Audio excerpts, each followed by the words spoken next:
The big one is the big addition they had. Well, it should have been the quarterback, but he got hurt. The big addition they got is Aaron Jones, guys, who pulled a Brett Favre and went from the Packers to the Vikings now. At least Brett Favre with the Jets first. Is that really at least? He softened the blow just a smidge before he jammed it right back up. Is that like at least he went to the Jets as a positive thing? I don't think I've ever heard that phrase before. But so Aaron Jones, though, he said he was the big signing there for them. So last year there was a little bit of an off year for him, guys. So 11 games, 652 yards, a 4.6 yards per carry average, and 2 touchdowns. Leaving the fact that 2 touchdowns is for this guy is really low. Like this guy has led the NFL in touchdowns before. Like he is a guy that you put in the goal line, he's probably going to get in if you give him 1 or 2 chances to do it. Oh, he gets it in. But that's tied for his lowest yards per carry average in his career, guys. The guy turns 30 years old in December as well, and his age again makes you question, especially at running back. Some of y'all might say we're crazy for saying what I said at that point about corners and safeties in 33 and 35, but there's no one who can argue with me that a almost 30-year-old running back is not old in this league. That's old in this league. But he was AP. But he was also never a workhorse back. I was talking about him on another program that asked me to come on and talk about the game there, and we were talking about him, and I kind of compared him to Jamal Charles. And I don't mean that like he's got a similar game to Jamal Charles or even a similar talent. Jamal Charles was a better running back than Aaron Jones will probably ever be. That's not a disrespect to Jones. He was just a really special player. Especially if you don't know about fantasy football. That was the guy that was the fantasy football guy for a while. But what I mean by that is he was never expected to carry the offense, but he just did very good when he was given the chance to. Like he was a 5 yards per carry average guy for most of his career.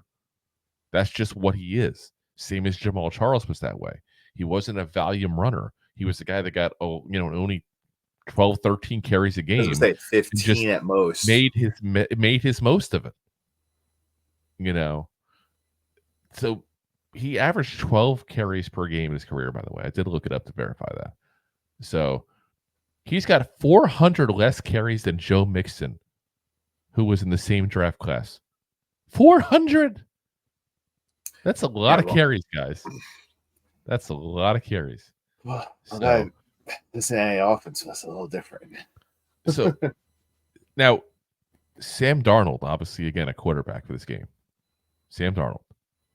He's not going to have the same protection that Aaron Rodgers offered him for all those years in Green Bay, or even Jordan Love last year. He's going to be the main focus. It's going to be him and Justin Jefferson. If you can stop those two, which is a big if with the Justin Jefferson thing, obviously. Yeah, it's best say. If you can contain somewhat Justin Jefferson and stop Aaron Jones, this is a really bad offense potentially. Potentially. And one thing you have to do respect a little bit with Aaron Jones is that he is a guy that will catch the ball in the backfield. Yep. So he does have those moves, which is why he was great with Love and Rodgers. Like they both like the pass dink and dunk, no place, off to the side. Not quite though. The moves like Jagger though. No, not quite. But this is going to be the first time though. Again, he's going to be one of the focal points of an offense. And I know some people say I'm crazy for saying a guy that led the league in touchdowns at one point was not a focal point, but he wasn't the focal point. The passing game was 100% the focal point of Green Bay, guys. That's what it was. And he goes into this role now where he is a focal point for the first time of his career at 29 years old. It makes you question these things,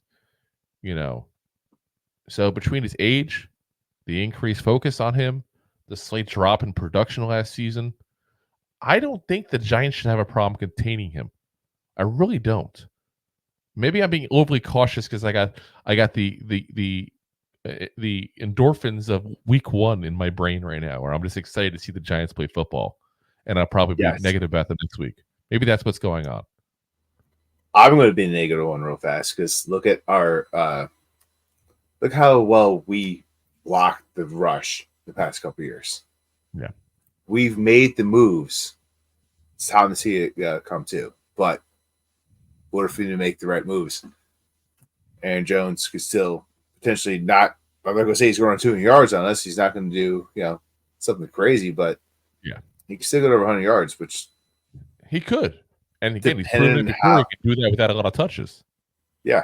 So depending on how our defense looks and our offense looks, which any game, if you will, but just saying, like, Aaron Jones could have a good day, even though it may not be the greatest day if running back. There's two guys that I'm counting on to really help contain him. And I don't think I'm crazy for. I think it's the two obvious guys. Like anybody listening or watching at home is probably going, I know who he's talking about. Dexter Lawrence and Bobby Okereke.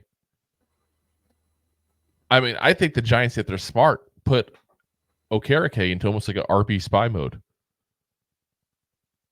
It's again, no Hawkinson, no Addison, and Sam Darnold is your quarterback. I'm double covering Justin Jefferson, and I have Okereke as like a spy, basically, on Aaron Jones. Because I know if I stop those two guys, this offense is going to be really bad for the Minnesota Vikings. Really bad. Yeah. So, like I said, I'm not going to say it's a guarantee we stop him because he's still got something in the tank. I'm not sure how much he got in the tank, but he's still got something in the tank.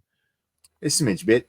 Yeah, he's got maybe a quarter of a tank left. Like he's still got something in there. He's not talentless at this point. It's not Ezekiel Elliott. There's some Dallas fans that are really hoping for that guy to come too. You know what I called them on a show last night? I called them the Dallas Cowboys backup center. Give Dak lower protection. Well, no, remember that the playoff game ended against the Niners? Yeah.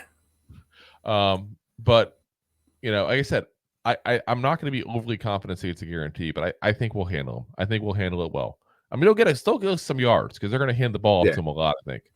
But if we can stop him at like a 4 yards per carry average at that point where he just doesn't break any big runs, and 3.8. If you do that, if you do that, you're still getting a 3-2 kind of scenario. You're still third down plays. And you can't run. Eventually, you're going to have to count on Darnold to make some plays. And he's proven that at 3 different places now. He's not the guy to do that. So I think we're good there. I think we're good. If you like that clip, then you will love the full episodes too. Find us on your favorite podcast app and look for us on all your favorite social media platforms. Thanks so much. Please, I'm